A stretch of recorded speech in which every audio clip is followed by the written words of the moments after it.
আসসালামু আলাইকুম। আজকে যাচ্ছি ময়মনসিংহে আমার নিজ গ্রামে। রাস্তায় কি হয় সবাইকে দেখাবে ইনশাআল্লাহ। সবাই পাশে থাকবেন। তারপরে রওনা হয়ে গেলাম আমরা ইসিবি চত্বরের থেকে। ওইখান থেকে ফ্লাইওভার দিয়ে সোজা চলে যাচ্ছি আমরা ময়মনসিংহের উদ্দেশ্যে। তো আসলে ঢাকা শহরের জ্যামটা আসলে তুলনামূলক অন্য অন্য ইয়ার থেকে অনেকটা বেশি, তাই আসলে ওইটা নিয়ে এত প্যারা নেই। তারপরে আমরা আস্তে করে আমি, এক ছোট ভাই আর আমার ছেলে, আমরা তিনজনে এই উদ্দেশ্য করে রওনা হয়ে গেছি। তারপরে ফ্লাইওভার ধরে আমরা আস্তে আস্তে চলে যাচ্ছি।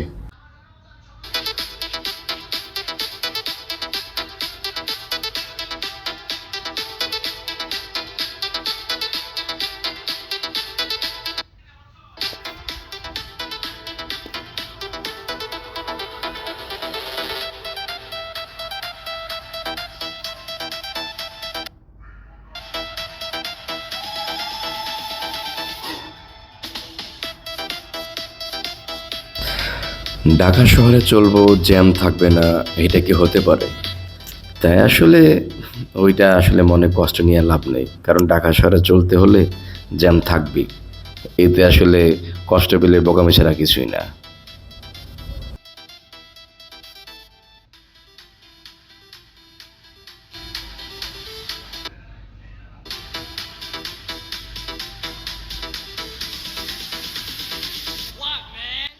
তারপরে ছোট ভাইটাকে এয়ারপোর্টটা দেখে বললাম, একটু ভিডিওটা কিন্তু একটু সুন্দর করে করবা, যেন এয়ারপোর্টটা খুব সুন্দর করে দেখা যায়।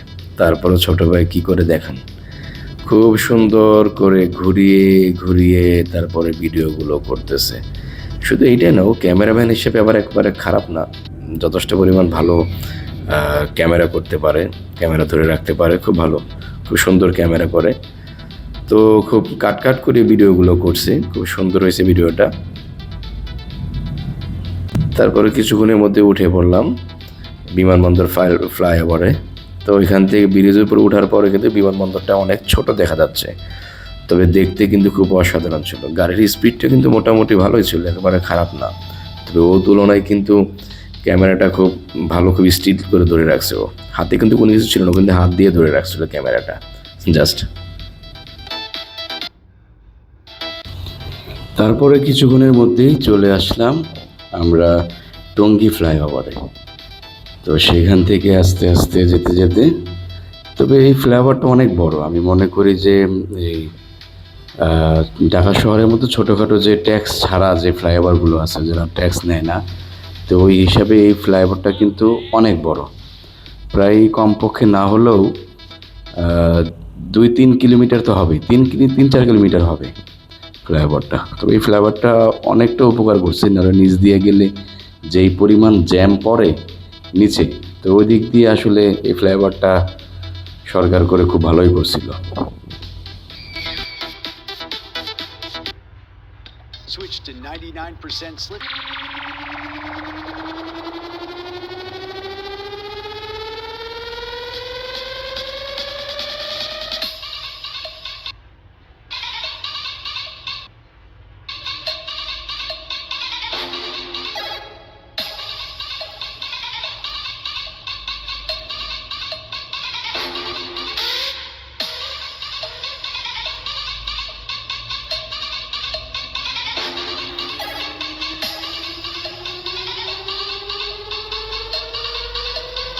অবশেষে আমরা চলে আসলাম গাজীপুর চৌরাস্তা ফ্লাইওভারে। আসলে এই ফ্লাইওভারটিও খুবই গুরুত্বপূর্ণ একটি, মানে ঢাকা থেকে ময়মনসিংহ জেলার যাওয়ার জন্য এই ফ্লাইওভারটিও কিন্তু অনেক গুরুত্বপূর্ণ। তবে সেটা আসলে একমুখী রাস্তা চালু হয়েছে। উপরে যে ব্রিজটা দেখতেছেন সেটা আসলে এখনও চালু হয়নি। আশা করি যখন এই উপরেরটা চালু হয়ে যাবে তখন আসলে মানুষের আরেকটু ভোগান্তি কমে যাবে। Eyes catch a smile. It's me, can't look away. Tonight the moon makes me.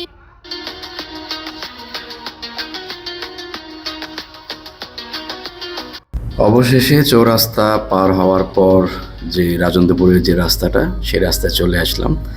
আসলে এই রাস্তাটা একদমই ফাঁকা থাকে, এদিকে আসলে গাড়ি চালায়া মজা থাকে, গাড়ি টাইনাও মজা, কোনো জ্যাম নাই, কোনো কিছু নাই। আসলে এটা আসলে তারাই বুঝবে যাদের বাড়ি আসলে ময়মনসিংহে বা জামালপুর, শেরপুর, নেত্রকোনা, একমাত্র আসলে তারাই বুঝতে পারবে যে চৌরাস্তার পরে রাস্তাটুকু কেমন। তাছাড়া আসলে যাদের বাড়ি উত্তরবঙ্গে, দক্ষিণবঙ্গে, তারা আসলে এগুলা বুঝবে না। শুধুমাত্র তারাই বুঝবে যাদের বাড়ি আমাদের এই ময়মনসিংহ জেলার ভিতরের দিকে।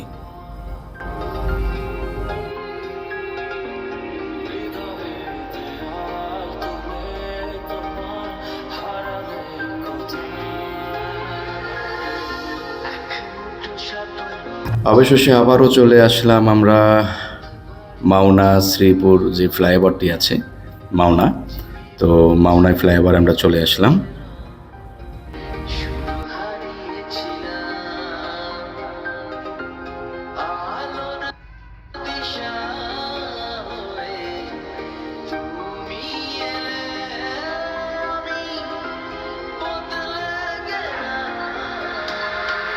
দেখুন ফ্লাইওভারের মধ্যে উল্টো পথ দিয়ে চলে আসতেছে, মনে হয় তার বাবার জায়গা এটা।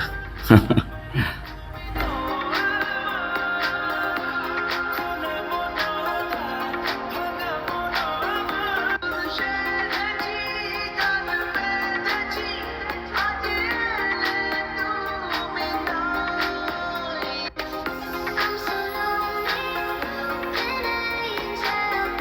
I'm so lonely, listen to my heart, one and only. রাস্তাটা এমনভাবে পার হইতেছে মনে হয় যে আগ পিছু কোনো গাড়ি নেই, এই জায়গায় মনে হয় যে রিক্সা ভ্যান চলে।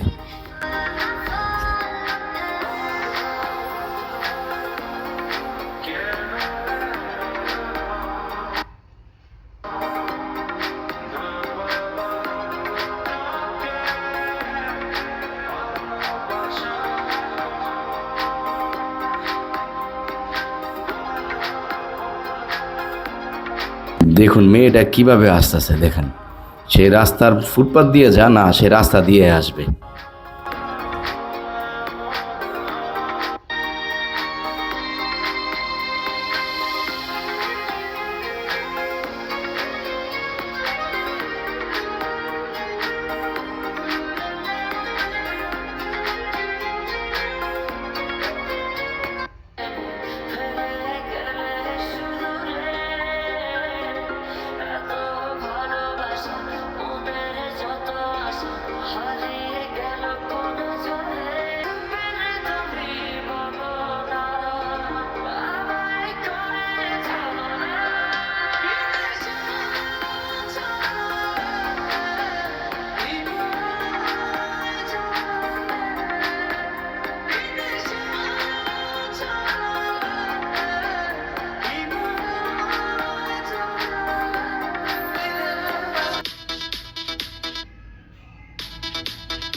অবশেষে চলে আসলাম আমি আমার নিজ থানায়।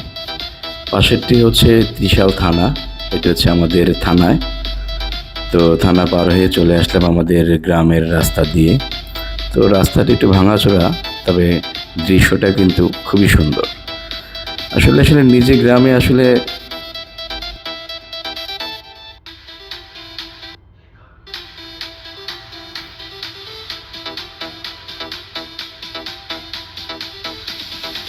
নিজ গ্রামটা আসলে প্রত্যেকটা মানুষেরই ভালো লাগে। যার যার জন্মস্থান তার তার কাছেই প্রিয়। যেমনটা আমার জন্মস্থানটা আমার কাছে প্রিয়। আমার দেশে বাড়ি হচ্ছে ময়মনসিংহ জেলা ত্রিশাল থানা পাঁচপাড়া গ্রাম। খুবই সুন্দর একটি জায়গা এটা আমাদের।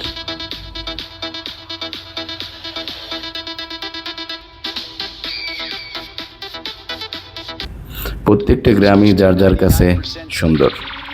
অবশেষে চলে আসলাম আমাদের গ্রামের ভিতরে।